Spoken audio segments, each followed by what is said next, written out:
안녕하세요. 오은국 목사입니다. 오늘도 어제 시간에 이어서 네마 성경 공부 5번째 시간 이렇게 갖도록 하겠습니다. 오늘은 복음에 대한 것, 유앙겔리온 복음에 대해서 이렇게 말씀을 드리도록 하겠습니다. 네마 성경 공부는 말씀을 드렸듯이 엑기스만 전달하는 그 성경 공부로서 군더더기 하나 없이 예화들지 않는다 이거죠. 특별하게 시간 끌기 위해서 하지 않고 성경 여기저기 찾아보라고 하지 않습니다. 제가 다 이해를 하고 있기 때문에 용어 정립 성경 공부거든요. 우리가 용어를 바로 알아야 신앙생활 바로 할 수 있고 하나님도 바로 할 수 있고 성경도 바로 할 수 있어요. 공부를 못하는 이유는 용어를 몰라서 못한다 이거죠. 그래서 용어 분석 성경 공부가 네마 성경 공부입니다. 오늘은 말씀드렸듯이 복음에 대해서 유앙겔리온에 대해서 이렇게 말씀드리도록 하겠습니다. 여러분들 한번 잘 경청을 해서 끝까지 들어보세요. 그러면 무슨 말씀을 하는지 내가 잘못 알고 있었구나 이런 것들을 알게 될 겁니다. 그리고 바로 바른 것을 알게 되거든요. 그래서 지금 유앙겔리온도 여러분들 아까 지금 유앙겔리온도 아마 완전히 다를 겁니다. 여러분들에게 먼저 말씀을 드렸던 교회라는 것도 완전히 우리가 알고 있는 에클레시아가 아니잖아요. 키리아케잖아요. 이렇게 완전히 달라지는 것처럼 복음에 대한 부분도 여러분들이 새롭게 알게 될 겁니다. 자, 먼저 이제 복음이라는 말의 유래에 대해서 이걸 좀 알아야 됩니다. 이 복음이라는 말과 복음 유앙겔리온이라는 말과 복음 유앙겔리온이라는 말이 마라톤에서 유래되었다는 거 아무도 모를 거예요. 복음이라는 말은 우리 기독교에서 생겨난 게 아니라 이미 쓰였던 말을 그대로 다시 더 강조용법으로 해서 사용한 겁니다. 이게 소크라테스가 너 자신을 알라 이 말이 소크라테스가 한 말로 하는데 소크라테스가 한 말이 아니에요. 원래는 아테네 승전에 있던 말을 소크라테스가 재해석한 겁니다. 그래서 소크라테스 말이 된 거거든요. 마찬가지입니다. 이 지금 복음에 대해서 이렇게 말씀을 드리는데 이 복음이라는 말도 존재했던 말인데 그걸 우리 기독교에서 다시 재강조해서 너 자신을 알라는 말과 같이 그렇게 쓴 겁니다. 이 말씀이. 자, 그러면 복음 유앙겔리온 헬라어로는 유앙겔리온이라고 이렇게 하는데 기쁜 소식이라는 뜻이 다 알고 있는 것처럼. 근데 왜 기쁜 소식이라는 말이 나왔는지에 대해서 말씀을 드리도록 이렇게 하겠습니다. 복음 유앙겔리온의 유래는 마라톤에서 시작되었다고 말씀을 드렸잖아요. 자, 그럼 마라톤이 언제 있었느냐면 이게 우리가 에스더 나오잖아요. 에스더서 1장에 나오는 이 아하수에루 황제, 또 다른 말로 크셀크세스 1세 이렇게 이야기하잖아요. 크셀크세스 또는 아하수에루 황제. 이 사람과 관계이 되어 있습니다. 이 사람이 누구예요?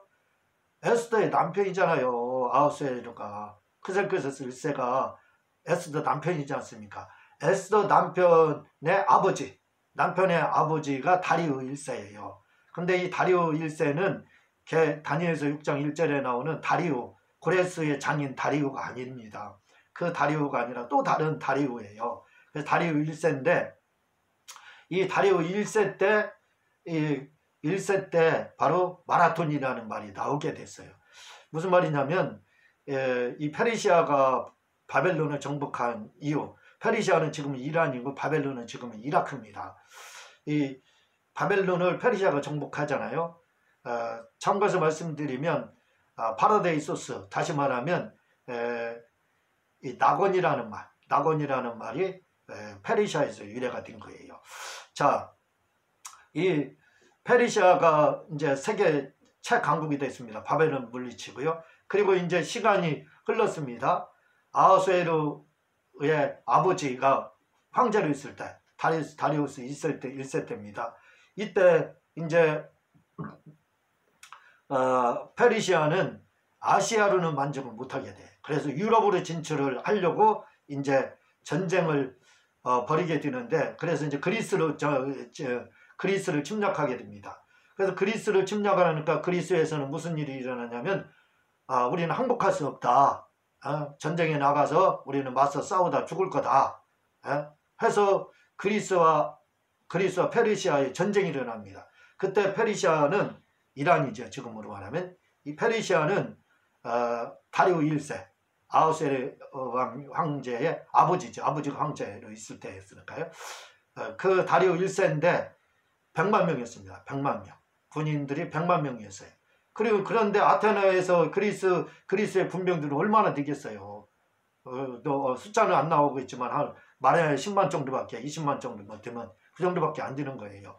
그러니까 숫자로 하면 게임이 안 되는 겁니다. 그런데 서로 이제 전쟁을 하다가 전쟁을 하는데 서로 마주쳐도 전쟁한 지역이 어디냐 마라톤이에요. 마라톤 지역에서 전쟁을 막 하는 겁니다. 근데 만약에 이 전쟁에서 그리스가 득해지면요, 그 당시에 만약에 페르시아한테 그리스가 항복을 하게 되면 모든 걸 다 보장해줘요. 군인들 그 왕까지도 모든 사람들의 생명은 보증을 해주고 보장을 해주고 속국만 되는 거예요. 그랬는데 만약에 항복하지 않았다, 그래서 전쟁에서 패했다 그러면 다 몰살입니다. 몰살. 다 죽는 거예요. 그리고 어린아이들 그리고 여자들 다 노예를 끌려가고, 또 여자들은 뭐 성추행 당하는 건 뭐 아무것도 아니죠. 강간 당하고 하는 비참한 나라가 꼴이 비참하게 되는 겁니다. 그런데도 이 그리스 아테나 이 군병들은요, 그리스 사람들은 아니다, 페르시아와 싸워서 우리는 이길 거다 해가지고 전쟁을 막 붙습니다. 게임도 안 되는 전쟁이죠. 말하자면 세계 최강인 미국과 우리나라하고 전쟁하는 거라고 생각해 보세요. 그런 실정입니다. 그런데 이 전쟁에서 전쟁이 이제 아테네 지역에서 벌어지는 거예요. 아니죠, 마라톤 지역에서. 그 마라톤 지역에서 벌어졌다고 해서 마라톤이 유래가 된 거예요. 그래서 마라톤에서 이제 전쟁이 벌어지는데 한 달 동안 거기서 이제 출병을 해서 가서 만나서 전쟁하는 과정이 이제 한 달 된 거예요. 그 한 달 동안에 벌써 졌어야 되는데 그리스에 있는 본국에 있는 아이들과 아내들은 소식이 없는 거예요. 무소식이 희소식이라고 뭐 희소식이 됐지만 캄캄한 겁니다. 남편들이 어떻게 됐는지, 나라가 망했는지 안 망했는지도 모르는 거예요. 한 달이 되는데도. 그러니까 얼마나 속이 탔겠어요. 얼마나 두렵고 불안했겠습니까. 마치 풍전등하고 잘못하면 다 몰살당하고 종되고 노예되고 강탈당하고 성추행당하고 하는 거 아닙니까. 그래서 막 불안한 가운데 산으로도 숨고 들로도 숨고 그렇게 이제 본국에서 여자들은 그렇게 두려움을 떨고 있었는데, 한 달 정도 지난 후에 어떤 병사 하나가 쩔뚝거리면서 비틀비틀 하면서 달려오기 시작하는 겁니다. 점점 가까이 이 그리스를 향해서 달려오는 거예요. 그래서 죽을 힘을 향해서 42km나 떼가지고 달려와서 가까스로 이제 비틀거리며 다가왔습니다. 한번 생각해 보세요. 이 마라톤이 42km잖아요. 42km 조금 안 돼요. 어디서? 바로 이 마라톤에서 전쟁이 일어나서 이 병사를 기념하기 위해서 마라톤이 생긴 거예요. 42km까지 떼왔습니다. 그러니 쉬지 않고 떼왔으니 죽지요. 이 죽을 정도로 떼왔습니다. 그리고 와서 동포들 앞에 와가지고 뭐 한마디 한 줄 아세요? 힘이 없으니까 떼어오느라고 42km 떼어보세요. 뭐라고 하냐면 승리는 우리에게, 이 한마디하고 죽어버립니다. 이 병사가. 그래서 이 병사를 기념하기 위해서 마라톤이 생긴 거잖아요. 그리고 42km가 생긴 거잖아요. 이 마라톤이. 그때 이 깊은 소식을 들은 당시에 그리스 사람들이 뭐라고 했는지 아세요? 유앙겔리온 그랬습니다. 복음 우리말로 해석하면 복음 그렇게 했습니다. 외치기를 시작했고, 또 이 큰 기쁜 소식을 다른 사람들에게 알리면서 큰 소리로 유앙겔 이렇게 외쳤다는 겁니다. 그런데 이 전쟁을 역사학자들은 뭐라고 그러냐면 필로폰 네소스 전쟁 이렇게 말합니다.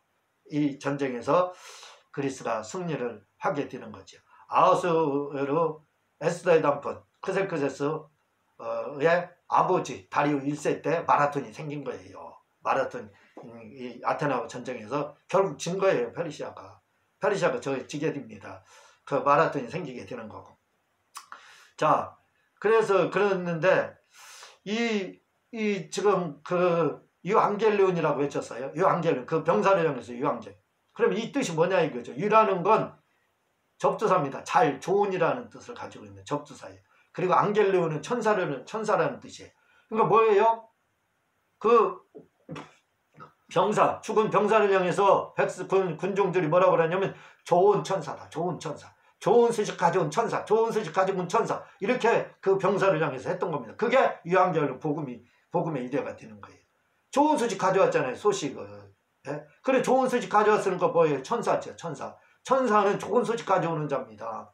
그래서 유한결로 복음, 천사다, 좋은 소식을 가져온 천사다, 천사. 비록 죽었지만 승리의 소식, 죽을 줄 알았는데 전쟁에서 100만 대군하고 싸워서 죽을 줄 알았는데 이겼잖아요.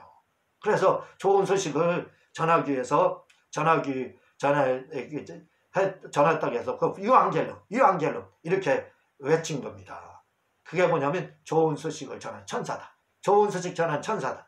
이 말이에요. 천사다 이 말이에요. 좋은 소식을 전했기 때문에. 좋은 소식을 전했기 때문에 천사다. 기쁜 소식. 그걸 변해서 이제 기쁜 소식. 그래서 복음이라는 기쁜 소식. 이렇게 해석이 되는 겁니다. 자, 그런데 이 크셀크세스 아버지 다리오 1세가 마라톤 전쟁에서 100만 대군을 잃고 패하게 됩니다. 이 전쟁 충격으로 인해서 다리오 1세가 죽게 돼요. 아버지가 죽습니다. 그래서 그 아들이 누구냐면 바로 크셀크세스지요. 이 황제가 됐잖아요, 아들이. 그래서 황제가 이제 이 아테네에게 다시 복수를 해야 되겠다. 그리스에 다시 복수를 해야겠다. 전쟁을 일으켜요. 그래서 아버지의 원수를 갚기 위해서 출병했는데 스파르타를 만나게 됩니다. 영화에 나오죠. 300인 용사. 이 300인 용사가 크셀크세스 에스더 남편 이야기입니다. 그리고 마라톤은 에스더 시아버지 이야기고요. 다 이 가족 관계예요. 그리고 300인 용사라는 영화 나온 거, 그건 에스더 남편 얘기입니다. 페르시아, 이란, 지금으로 하면 이란인데 에스더 남편이 전쟁에서 300인 용사 이기잖아요. 300인 용사 결국은 이겨버리잖아요. 스파르타 300인 용사를 물리칩니다. 근데 그게 전략이었어요. 그래서 이제 이겼으니까 크셀크세스 황제가 아테네로 가게 됩니다. 근데 아테네 들어가면 다 비어 있어요. 함정에 빠진 겁니다. 돌아오려니까 매복에 걸렸어요. 몰살당합니다. 전쟁에 패하게 돼요. 그래서 패해서 간신히 살아남아서 크셀크세스 황제가 다시 고향으로 돌아옵니다. 자기 이제 페르시아로 돌아온 거예요. 전 들어와서 참 한심하지요. 여러 가지 착잡하지요. 그렇게 이제 이 아내하고는 이미 헤어졌기 때문에, 황후하고 먼저 있던 황후하고는 헤어졌기 때문에 달래줄 사람이 없지요. 그래서 신하들이 새로 황후를 맞아야 되겠다 해서 황후를 세운 것이 에스더가 되는 겁니다.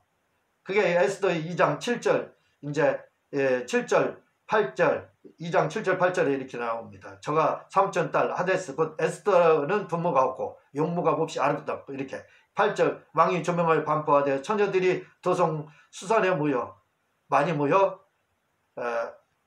에스더가 왕궁으로 이끌려, 이렇게 이제 나왔잖아요. 이게 에스더가 이제 황후가 되는 장면이거든요.